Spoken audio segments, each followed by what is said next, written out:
মিজানুর রহমান আজাহারির তাফসির মাহফিলে গ্যাঞ্জাম নিয়ে কথা বলি। সিলেটে যেভাবে মিজানুর রহমান আজাহারির ওয়াজের শেষে হট্টগোল করে বন্ধ করে দেওয়া হয়েছে, তাতে আমি হতবাক এবং ক্ষুব্ধ। শুনেন তার কথা, শুনেন শেষ দিকের কথা। এই জায়গাটাতে এরকম কেন হইলো? শুরুতে তো এটা ছিল না। এখন আইন শৃঙ্খলা বাহিনী তোমাদের সাথে লাঠি চার্জ করবে, ধাক্কাধাক্কি করবে, তোমরা আমার সাথে এটা হবে এরকম?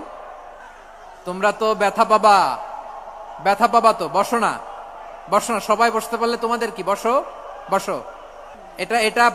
এটা আমি এখন পরিকল্পিত কিছু হতে পারে এই ধারণাও করতে হবে আমাদের। লক্ষ লক্ষ মানুষ বসে আছে, তোমরা একটু শান্ত হবা না?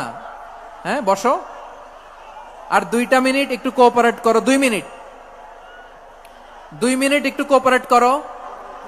জি পুলিশ ভাইরা, হ্যাঁ আস্তে জি বসে যাবে। হ্যাঁ ঠিক আছে, 2 মিনিট। এই বিভাগে আমার আর আসা হবে না, আমি একবারই তো আসলাম। সো যা বলার তো আমি এখনই বলতে হবে। এমন না যে আমি আবার সুনামগঞ্জে আসবো, হবিগঞ্জে আসবো।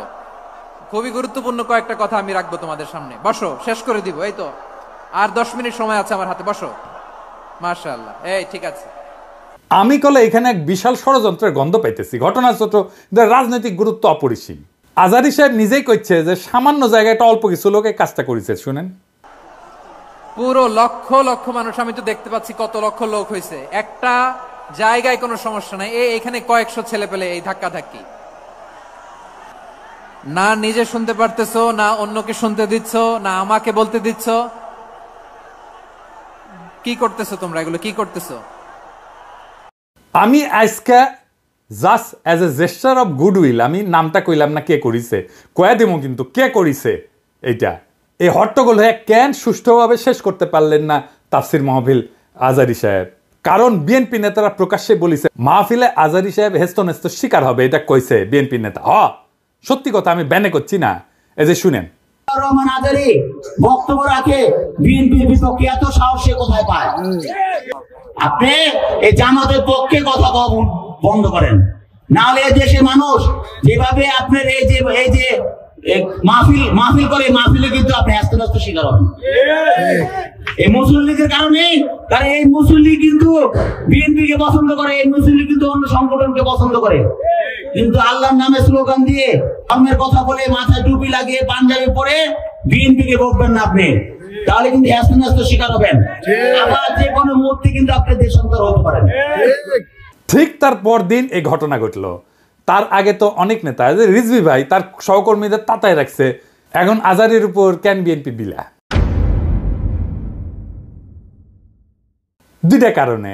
এক, বিএনপির তো জমায়েত করতে টাকা খরচা হয়, এমন কোনো বক্তা নাই যার বক্তৃতা শোনার জন্য লাখে লাখে মানুষ যাবে। খালেদা জিয়া বা তারেক রহমান আসলে যাইতে পারে, কিন্তু দেশে আছে এমন কোন নেতার বক্তব্য শুনতে এখন আর যাবে না লাখে লাখে লোক।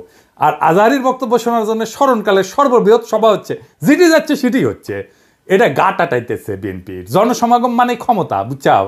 আমাদের ভিডিওর ভিউ গেলে ক্ষমতা, আমাদের পোস্টের লাইক শেয়ার ক্ষমতা, এই ক্ষমতাকে বিএনপি চ্যালেঞ্জ মনে করছে। আর 2 নাম্বার, ইন্ডিয়ার ডরায় জনপ্রিয় ইসলামী বক্তারে। এই জন্যই তারা চড়াও হয়েছিল মৌলানা দেলাওয়ার হোসেন সাইদের উপরে। আজাহারি সাহেব ইভেন বিগার থ্রেট তাদের জন্য বড় ভয়, কারণ সংঘবদ্ধ মুসলমানে তাদের ভয়। আজাহারি জামাত করে না, তার বয়স কম, তারা যুদ্ধাপরাধী বানাইতে পারবে না। চমৎকার কথা বলে, আধুনিক, মননশীল, অপূর্ব সুন্দর গলা আর চেহারা, মাশাআল্লাহ, ইংরেজি বলতে পারে ভালো। এইরকম একজন দায়ীকে কোনোভাবে টলারেট করবে ইন্ডিয়া? করবে না। এক বেকুব তার মাথার দাম ধার্য করেছে। শুনেছেন? শুনেন,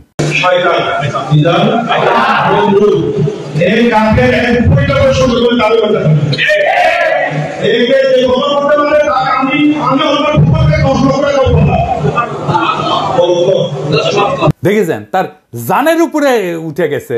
পুলিশকে করছে ওই হারামজাদার এখনই ধরে প্যাকেট করেন, ওই যে কইছে 10 লাখ টাকা দিবে, ও প্যাকেট করেন।